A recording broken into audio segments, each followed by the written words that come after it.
الملحمۃ العظمی، تاریخ انسانی کی عظیم ترین جنگ، جس میں اتنے انسان قتل ہوں گے، ایک پرندہ اڑتا چلا جائے گا، اترنے کے لیے زمین پر اسے کوئی جگہ نہیں ملے گی جو لاشوں سے خالی، اور اس کا سب سے بڑا مرکز عالم عرب ہوگا۔ ویل للعرب من شر قد اقترب، یہ حدیث نبوی ہے۔ اس کا سبب کیا ہے؟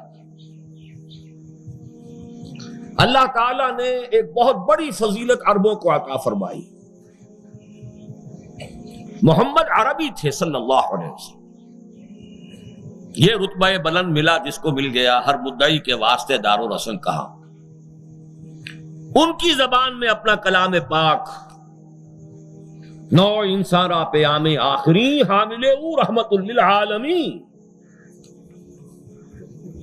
اب اگر انہوں نے اس دین کو پیٹھ دکھائی ہے، صاف کہہ دیا گیا تھا ان تتولوا یستبدل قوما غیرکم، تم نے اگر اس منصب عظیمہ کے منافی کوئی شکل اختیار کی تو تمہیں ہٹائیں گے، کسی اور کو لے آئیں۔ وہ تو آج سے 700 برس قبل ہو چکا، 750 برس قبل عربوں سے خلافت سلب کر دی گئی، ترکوں کو عطا کر دی گئی۔ ان تتولوا یستبدل قوما غیرکم۔ لیکن ابھی جب یہ کولونیل رول ختم ہوا ہے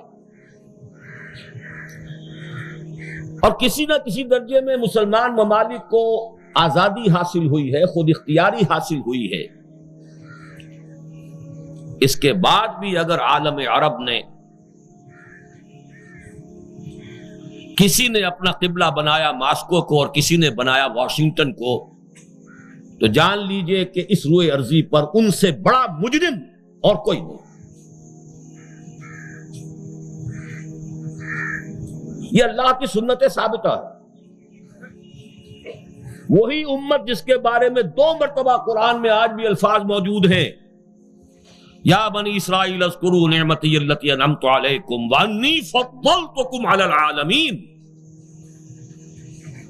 اور وہی امت ہے جو ٹھکرا دی گئی، ضربت علیہم الذلۃ والمسکنۃ وباؤوا بغضب من اللہ۔ کیوں؟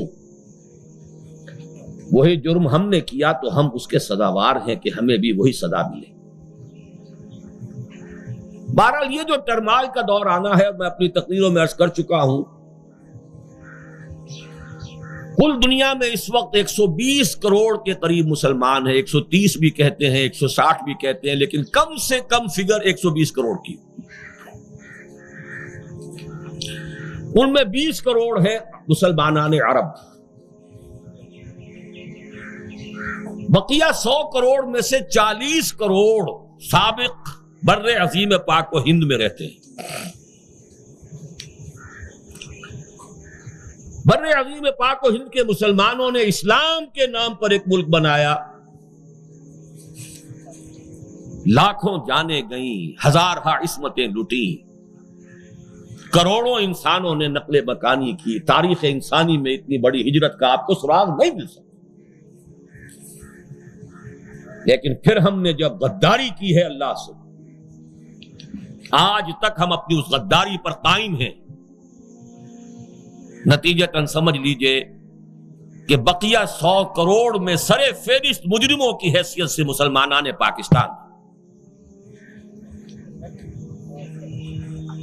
وَمِنْهُمْ مَنْ عَاهَدَ اللَّهَ لَئِنْ آتَانَا مِنْ فَضْلِهِ لَنَصَّدَّقَنَّ وَلَنَكُونَنَّ مِنَ الصَّالِحِينَ فَلَمَّا آتَاهُمْ مِنْ فَضْلِهِ بَخِلُوا بِهِ وَتَوَلَّوْا وَهُمْ مُعْرِضُونَ فَعَاقَبَهُمْ نِفَاقًا فِي قُلُوبِهِمْ۔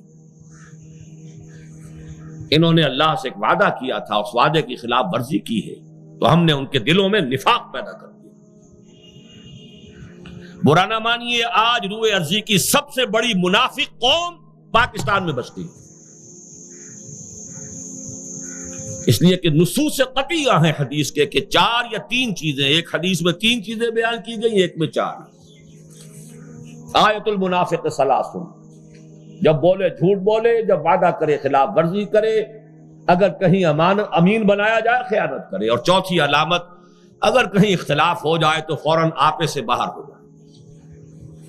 فرمایا جس میں یہ چاروں اوصاف ہے وہ کٹر منافق۔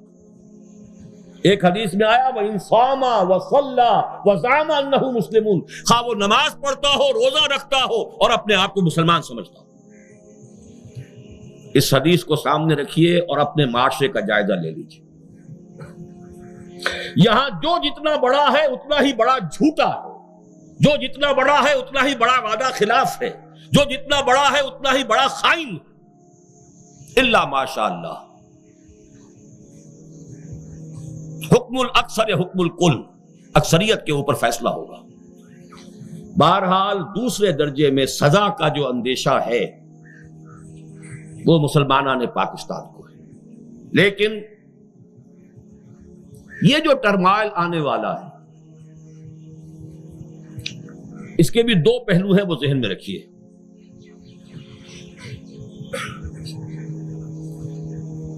یہ گناہگار مسلمانوں کے لیے دنیاوی سزا بن جائے گی جو شاید آخرت کی سزا سے نجات دے دے۔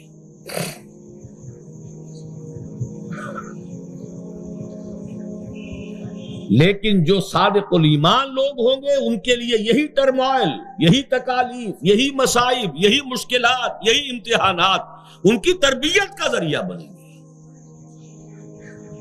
ان میں ایمان کے اضافے کے موجب ہوں گے۔